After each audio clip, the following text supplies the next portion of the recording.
ఆనందివి నేను నీరజ. బులెటిన్ లో ముందుగా హెడ్లైన్స్ చూద్దాం. అయ్యప్ప స్వామి కొండపైన అన్నదాన కార్యక్రమాన్ని ప్రారంభించిన బిర్లా ఐలయ్య. ఎలిమినేడు గ్రామంలో చిన్నారి ఇంటర్నెట్ సెంటర్. వేములవాడ రాజన్న ఆలయానికి త్వరలో మహర్దశ.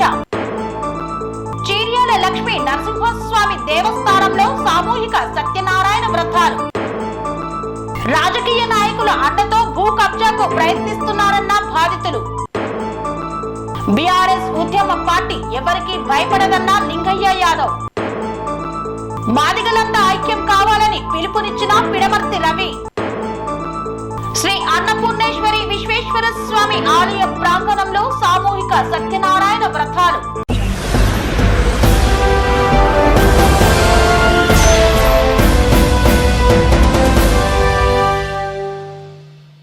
శ్రీ అన్నపూర్ణేశ్వరి విశ్వేశ్వర స్వామి ఆలయ ప్రాంగణంలో సామూహిక సత్యనారాయణ వ్రతాలను అత్యంత ఘనంగా నిర్వహించారు. యాదాద్రి భువనగిరి జిల్లా ఆలేరు మండలం రాఘవాపురం గ్రామంలో శ్రీ అన్నపూర్ణేశ్వరి సహిత విశ్వేశ్వర స్వామి దేవాలయ ప్రాంగణంలో కార్తీక పౌర్ణమి సందర్భంగా ఆలయంలో ప్రత్యేక పూజలు నిర్వహించారు. ఈ సందర్భంగా ప్రధాన అర్చకులు వెంకటేష్ మాట్లాడుతూ కార్తీక పౌర్ణమి రోజు స్వామివారికి అభిషేకం, సామూహిక సత్యనారాయణ వ్రతం, కార్తీక దీపం వెలిగించుట, అమ్మవారికి ఓడిబియ్యం పోయుట, అన్నదాన కార్యక్రమం తదితర కార్యక్రమాలు భక్తులు ఘనంగా నిర్వహించారని మీడియాతో తెలిపారు. ఈ కార్యక్రమంలో ఓం ప్రకాష్, మల్లేశం, శివకుమార్, చంద్రశేఖర్ తదితరులు పాల్గొన్నారు.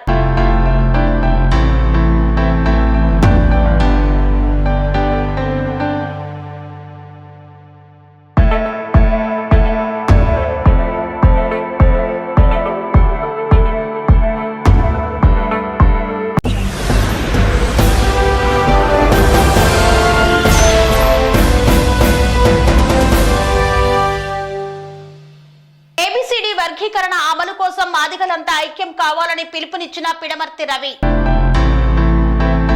కోదాడ వ్యవసాయ మార్కెట్లో మాదిగ జేఏసీ తెలంగాణ రాష్ట్ర నాయకులు బెజవాడ శ్రావణ్ ఆధ్వర్యంలో మాదిగల సమ్మేళనం అనే కార్యక్రమాన్ని ఏర్పాటు చేశారు. ఈ కార్యక్రమానికి ముఖ్య అతిథులుగా డాక్టర్ మాజీ SC corporation chairman Pidamarthi Ravi మరియు Madiga JAC Telangana working president Kondameeda Govindarao పాల్గొన్నారు. అనంతరం డాక్టర్ పిడమర్తి రవి మాట్లాడుతూ ఆంధ్ర రాష్ట్రంలో జిల్లాల వారీగా మాదిగల వర్గీకరణ చేయడం చాలా శుభ పరిణామమని ఆనందం వ్యక్తం చేశారు. ఈ క్రమంలోనే తెలంగాణ రాష్ట్రంలో కూడా జిల్లాల వారీగా ఎస్సీ వర్గీకరణ చేపట్టాలన్నారు. ఏబిసిడి వర్గీకరణ రాజకీయాలకు అతీతంగా చేపట్టాలని, తెలంగాణ రాష్ట్రంలో ఎస్సీ వర్గీకరణ 12% రిజర్వేషన్ కల్పించాలని డిమాండ్ చేశారు.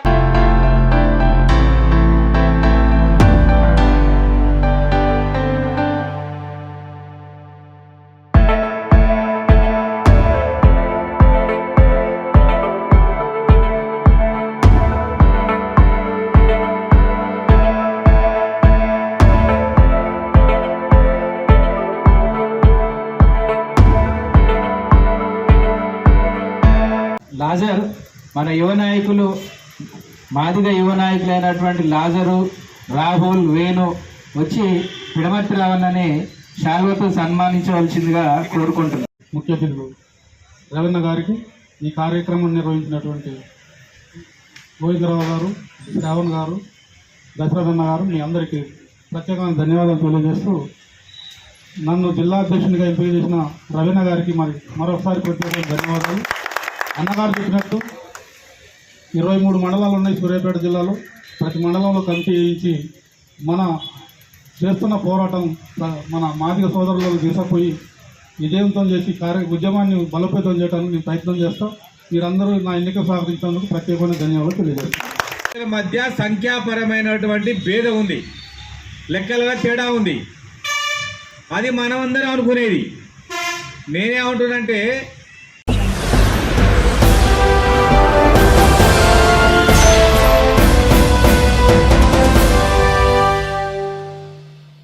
మాజీ ఎంపీ బడుగుల లింగయ్య యాదవ్ విలేకరుల సమావేశాన్ని నిర్వహించారు. రేవంత్ పాలన ఇందిరమ్మ ఎమర్జెన్సీ పాలనను గుర్తు చేస్తుందన్నారు. తెలంగాణ రాష్ట్రంలో కాంగ్రెస్ పార్టీ అరాచకాలకు హద్దు లేకుండా పోయిందని, ఇందిరమ్మ ఎమర్జెన్సీని తలపించేలా రేవంత్ రెడ్డి పాలన కొనసాగిస్తున్నారని మాజీ ఎంపీ బీఆర్ఎస్ పార్టీ జిల్లా అధ్యక్షుడు బడుగుల లింగయ్య యాదవ్ అన్నారు. రాష్ట్రంలో కేటీఆర్ బీఆర్ఎస్ నాయకులు ప్రజల పక్షాన పోరాటం చేస్తుంటే కక్ష కట్టి అరెస్టులపై ప్రచారం చేస్తున్నారన్నారు. ఈ సందర్భంగా సూర్యాపేట జిల్లా కేంద్రంలోని బీఆర్ఎస్ పార్టీ జిల్లా కార్యాలయంలో విలేకరుల సమావేశాన్ని ఏర్పాటు చేసి మాట్లాడారు. మంత్రులు బాంబులు పేలుతాయని బెదిరింపులకు గురి చేస్తున్నారని, బీఆర్ఎస్ పార్టీ ఉద్యమ పార్టీ అని, బీఆర్ఎస్ నాయకులు ఎవరికి భయపడరని స్పష్టం చేశారు. బీఆర్ఎస్ అధినేత కేసీఆర్ చరిత్రను ఎవరూ చెరపలేరన్నారు. సీఎం భాష హిట్లర్ నియంతను తలపిస్తుందన్నారు. ఆయన భాష మార్చుకోకపోతే ప్రజాక్షేత్రంలో తీవ్ర ఇబ్బందులు ఎదుర్కొంటారని హెచ్చరించారు. ముఖ్యమంత్రి రేవంత్ రెడ్డి పాలన అరాచక పాలనగా నడుస్తున్నది. ఇందిరమ్మ ఎమర్జెన్సీ పెట్టిన రోజుల కంటే ఎక్కువ జరిగేటువంటి విధంగా ఈరోజు దాన్ని తలపిస్తుంది. ఇవాళ ప్రజా సమస్యల కోసం ఒక ప్రధాన ప్రతిపక్ష పార్టీ